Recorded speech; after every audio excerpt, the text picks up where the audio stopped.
Welcome back. Now, Amazon will give you the ability to customize your landing page for your videos. And so you can do that by clicking Landing Page. So what you'll want to do is you'll want to write in the name that you want to display to your customers. And you'll want to write in your custom URL. So you'll notice that the custom URL will start with amazon.com/v. What you'll do is you'll write in what you want to appear after the URL. Once you've uploaded all your logos according to the dimensions that Amazon gives you, you're going to take note of how it's going to appear on the actual branding. Now, we've uploaded some dummy images, but you'll notice that the logo appears right in the middle of this preview, and then it appears right in the middle of this web preview, and then your background images appear in these areas.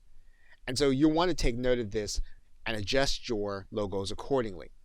Now, one of the things that you'll note is that the partner name went away when there was no preview. So now, once you have your landing page looking the way you'd like it to look with the information that you have there, you're then going to click Feature Enabled, and then you'll click Save.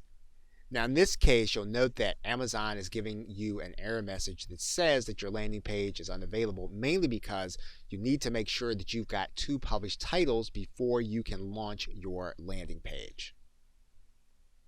Okay, so with that, thanks, and I will see you in another video.